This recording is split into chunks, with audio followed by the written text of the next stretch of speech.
बोकारो दिन भर में आज बेरमो विधानसभा उपचुनाव 2020 का मतदान आज बताएंगे। आलू प्याज और खाने वाले सामग्री की लगातार बढ़ रही कीमत पर अब लगेगी रोक, जानेंगे। सेक्टरों में सड़क मरम्मत हुई शुरू, ये भी बताएंगे। स्वागत है आपका बोकारो दिन भर में, मैं अजय राज। पिछले 24 घंटों में जिले में बहुत कुछ हुआ। हर बड़ी खबर पर चर्चा करेंगे विस्तार से। जहां तक अन्य खबरों की बात, सैफी के सदस्यों ने क्यों लिया दीपावली में घर को अंधेरा करने का फैसला, जिले के मौसम का भी हाल जानेंगे, कोरोना की भी बात होगी और भी बहुत कुछ। लेकिन पहले देश दुनिया का हाल। बिहार विधानसभा चुनाव के दूसरे चरण में प्रदेश के 17 जिलों की 94 विधानसभा सीटों पर हुआ मतदान। मध्य प्रदेश की 28 विधानसभा सीट, यूपी में 7, गुजरात में 8 सीटों पर हुआ उपचुनाव। अमेरिका में राष्ट्रपति पद के लिए आज हुआ मतदान। ऑस्ट्रिया की राजधानी वियना में आतंकी हमला, बंदूकधारियों के हमले में 5 लोगों की हुई मौत, कई लोग हुए घायल, वहीं एक आतंकी हुआ ढेर। भारत में 24 घंटे में कोरोना के 38,310 नए मामले आए सामने, वहीं 490 लोगों की हुई मौत। भारत में रिकवरी रेट बढ़कर 91.96% हुआ। सप्ताह के दूसरे दिन सेंसेक्स 503 अंक और निफ्टी 144 अंक बढ़कर बंद हुआ। सोने की कीमत 30 रुपए प्रति 10 ग्राम गिरी, तो वहीं चांदी का दाम 200 रुपए प्रति किलोग्राम बढ़ा।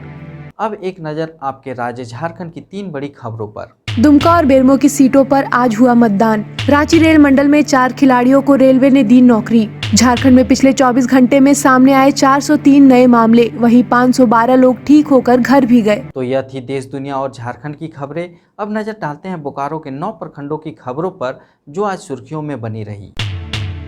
बेरमो विधानसभा उपचुनाव 2020 के लिए आज मतदाताओं ने मतदान किया, जिसमें सभी मतदाताओं ने कोरोना गाइडलाइन का पालन करते हुए अपने मताधिकार का प्रयोग किए। कोरोना को देखते हुए इस बार 112 मतदान केंद्र अधिक बनाए गए, यानी पहले पुराने बूथों की संख्या 356 थी, लेकिन इस साल कुल मतदान केंद्रों की संख्या 468 रहे। मतदान शांतिपूर्वक ढंग से संपन्न हो सके, इसके लिए प्रशासन ने सीसीटीवी कैमरे का इस्तेमाल किया। मतदान सुबह 7 बजे से शाम 7 बजे तक चला। वोट डालने के अंतिम 1 घंटे में यानी 3 से 4 बजे तक कोरोना पॉजिटिव वोटरों ने मतदान किए। इसी के साथ 16 प्रत्याशियों की किस्मत ईवीएम में कैद हो गई, जिसकी मतगणना 10 नवंबर को चास की कृषि बाजार समिति परिसर में होगी। सत्यम हॉस्पिटल सेक्टर 4 सिटी सेंटर की जानी मानी डॉक्टर अर्चना चौधरी ने मरीज सन ज्योति, जो बोकारो महोदा की रहने वाली है, उनका सफल ऑपरेशन किया। मरीज 2 साल से पेट के दर्द से परेशान थी। ऑपरेशन के बाद उनके पेट से 5 केजी का ट्यूमर निकाला गया। डॉक्टर अर्चना चौधरी का कहना है कि यह महिला पेट दर्द का प्रॉब्लम लेकर आई थी और सही डायग्नोस्टिक नहीं होने के कारण मरीज परेशान थी। ऑपरेशन के बाद आपको कैसा लग रहा है? ठीक लग रहा है। मैंने ऑपरेशन तो दर्द हो रहा है, मांस निकला, बोल रहा है सबको 5 केजी से ऊपर ही निकली था। तकलीफ मैंने पेट में दर्द नहीं दे रहा था, खाली कमर में दर्द दिया ना, इसलिए दिखाया ना तो वो सब निकला। आलू प्याज और खाने वाले सामग्री की लगातार बढ़ रही कीमत पर नियंत्रण करने के लिए प्रशासन ने सभी सामानों का दर तय कर दिया है। इसे लेकर चास एसडीओ शशि प्रकाश सिंह ने थोक और खुदरा व्यापारियों के साथ चास कृषि उत्पादन बाजार समिति में सोमवार को बैठक की। इस दौरान 1 सप्ताह के लिए सभी सामान का दर निर्धारित कर दिया गया है।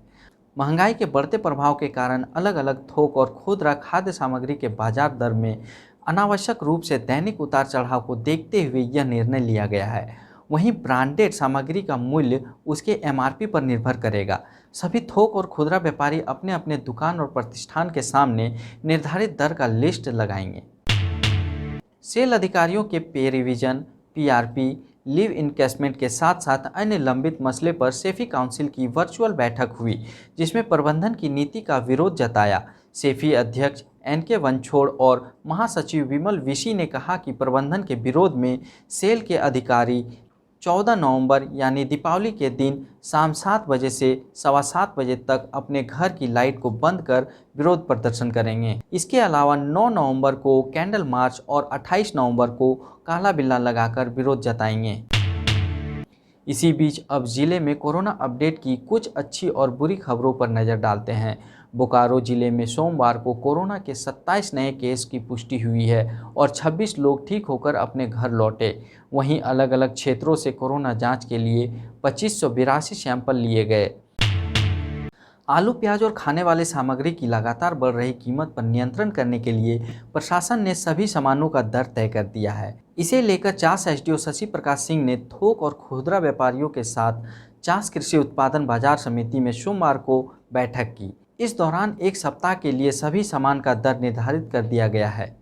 महंगाई के बढ़ते प्रभाव के कारण अलग अलग थोक और खुदरा खाद्य सामग्री के बाजार दर में अनावश्यक रूप से दैनिक उतार चढ़ाव को देखते हुए यह निर्णय लिया गया है। वहीं ब्रांडेड सामग्री का मूल्य उसके एमआरपी पर निर्भर करेगा।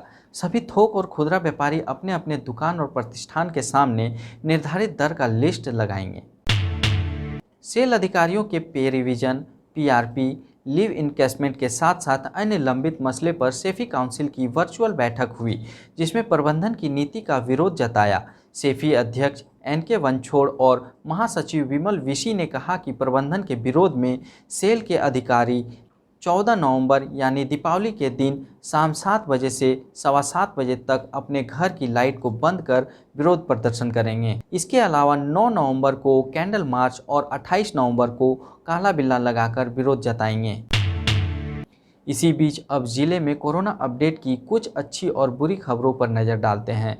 बोकारो जिले में सोमवार को कोरोना के 27 नए केस की पुष्टि हुई है और 26 लोग ठीक होकर अपने घर लौटे। वहीं अलग अलग क्षेत्रों से कोरोना जांच के लिए 2582 सैंपल लिए गए। बोकारो स्टील प्लांट के टाउनशिप क्षेत्र में सेक्टरों की सड़कों का मरम्मत कार्य सोमवार को शुरू हो गया है।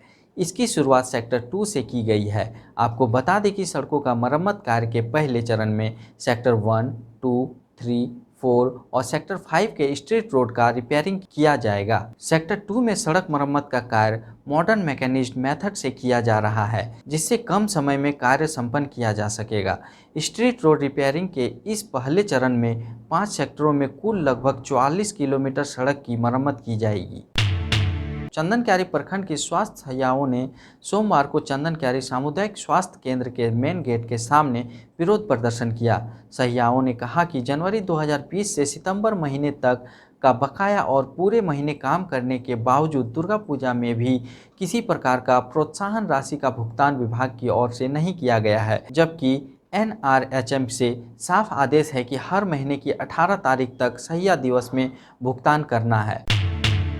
27 अक्टूबर से जारी सतर्कता जागरूकता सप्ताह का समापन समारोह BSL में सोमवार को ऑनलाइन आयोजित किया गया। समापन समारोह में BSL के निर्देशक प्रभारी ने सतर्कता विभाग द्वारा सतर्कता जागरूकता सप्ताह के सफल आयोजन पर उनकी सराहना की और साथ ही सतर्क भारत समृद्ध भारत की थीम पर आयोजित विभिन्न प्रतियोगिताओं के विजेताओं को बधाई दी। वहीं दूसरी तरफ बोकारो स्टील प्लांट के कोक अवन विभाग में पौधारोपण कार्यक्रम का आयोजन किया गया, जिसमें सभी बड़े अधिकारियों ने पौधारोपण किया और वृक्ष के महत्व को बताते हुए कहा कि अगर वृक्ष नहीं रहेंगे तो धरती पर जीवन समाप्त हो जाएगा, इसलिए लोगों को ज़्यादा से ज़्यादा पौधारोपण करना चाहिए।